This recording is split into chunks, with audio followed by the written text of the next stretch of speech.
ಸಾರ್ವಜನಿಕ ಅಹವಾಲು ಸಭೆ ಎಲ್ಲೆಲ್ಲಿ ನಡೀತದೋ ಅಲ್ಲಲ್ಲಿ ಉತ್ತರ ಕನ್ನಡಿಗರು ಹೋಗಿ ಪ್ರತಿಯೊಬ್ಬರು ಜಾತಿ ಮತ ಭಾಷೆ ಮರೆತುಕೊಂಡು ನಾವು ಭಾಗವಹಿಸಬೇಕು ಮತ್ತು ಅವರನ್ನ ಜುಟ್ಟು ಹಿಡಿದು ಕಾಲರ್ ಹಿಡಿದು ಕೇಳಬೇಕು. ಕೇಳುತ್ತಾ ಕೇಳುತ್ತಾ ನಮಗೊಂದು ಬಾಳು ತೆರೆದುಕೊಳ್ತದೆ, ಅದನ್ನು ನೋಡ್ಬೇಕು. ಶರಾವತಿ ನಮ್ಮ ನಡುವೆ ಹರಿಯುತ್ತಿರುವಂತ ನಮಗೆಲ್ಲ ಅನ್ನ ನೀರು ಕೊಡುವಂತ ಜೀವದಾಯಿನಿ ಅದು ನದಿ. ಇದರ ಮೇಲೆ ಈಗ ನಮ್ಮ ಕರ್ನಾಟಕ ಸರ್ಕಾರದ ಕಣ್ಣು ಬಿದ್ದಿದೆ. 10,000 ಕೋಟಿ ರೂಪಾಯಿಯ ಯೋಜನೆ ತಂದು 14 ಕಿಲೋಮೀಟರ್ 30 ಅಡಿ ಸುರಂಗವನ್ನು ಕೊರೆದು ಮತ್ತೆ ಬಂದಂತ ನೀರನ್ನ ವಾಪಸ್ ತೆಗೆದುಕೊಂಡು ಹೋಗಿ ಅದರ ಮೇಲೆ ಟರ್ಬೈನ್ ತಿರುಗಿಸಿ ವಿದ್ಯುತ್ ಉತ್ಪಾದನೆ ಮಾಡುವಂತ 2,400ಕ್ಕೂ ಹೆಚ್ಚು ಮೆಗಾವ್ಯಾಟ್ ವಿದ್ಯುತ್ತನ್ನ ಖರ್ಚು ಮಾಡಿ 2,000 ಮೆಗಾವ್ಯಾಟ್ ವಿದ್ಯುತ್ತನ್ನು ಉತ್ಪಾದನೆ ಮಾಡುವಂತ ಈ ಒಂದು ಬುರುಡೆ ಬಿಡುವ ಯೋಜನೆಯನ್ನ ಕರ್ನಾಟಕ ಸರ್ಕಾರ ಈಗ ಮಾಡ್ತಾ ಉಂಟು. ಅದಕ್ಕಾಗಿ ಸಾರ್ವಜನಿಕರ ಅನುಮತಿ ಪಡೆಯೋದಕ್ಕೆ ನಾಳೆ ಸೆಪ್ಟೆಂಬರ್ 18ಕ್ಕೆ ಒಂದು ಸಾರ್ವಜನಿಕ ಅಹವಾಲು ಸಭೆಯನ್ನು ಕರೆದಿದೆ.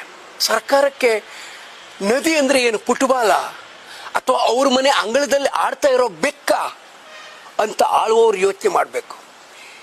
ಆಳುವವರಿಗೆ ಕಾಯ್ದೆ ವಾಯ್ದೆ ಫಾಯ್ದೆ ಈ 3 ಸೂತ್ರದಲ್ಲಿ ಹೇಗಾದ್ರೂ ಮಾಡಿ ಯೋಜನೆ ಹೆಸರಲ್ಲಿ ತಿನ್ನುವುದೊಂದೇ ಕಸಬು, ತಿನ್ನುವುದೊಂದೇ ಉದ್ದೇಶ. ಇಲ್ಲಿ ನೆರೆಯಲ್ಲಿ ನರಳುತ್ತಾ ಇರೋ ಸಾವಿರಾರು ಜನ, ಸಾವಿರಾರು ಎಕರೆ ಭೂಮಿಗಳನ್ನು ಕಳೆದುಕೊಂಡಂತ ನಿರಾಶ್ರಿತರು, ಕರೆಂಟ್ ಇಲ್ಲದೆ ಹೋದವರು, ಇವತ್ತು ಸೂಪ ಅಣೆಕಟ್ಟಿನಲ್ಲಿ 3 ಕಿಲೋಮೀಟರ್ ಆಚೆ ಇರೋ ಜನರಿಗೆ ವಿದ್ಯುತ್ ಇಲ್ಲ.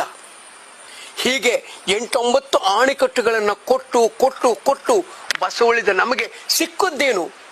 ಈ ಬಗ್ಗೆ ಯೋಚನೆ ಮಾಡೋದಕ್ಕೆ ಇದು ಒಂದು ಸಂಕ್ರಮಣ ಕಾಲ. ಸಾರ್ವಜನಿಕ ಅಹವಾಲು ಸಭೆ ಎಲ್ಲೆಲ್ಲಿ ನಡೀತದೋ ಅಲ್ಲಲ್ಲಿ ಉತ್ತರ ಕನ್ನಡಿಗರು ಹೋಗಿ ಆಳುವವರನ್ನ, ಆ ಯೋಜನೆಯನ್ನು ತಂದು ತಿನ್ನುವವರನ್ನ ಕಾಲರ ಪಟ್ಟಿ ಹಿಡಿದು ಕೇಳಬೇಕಾಗಿದೆ. ನಿಮಗೇನು ಗೊತ್ತುಂಟು? ಇದಕ್ಕೆ ಯಾರು ಹೊಣೆ?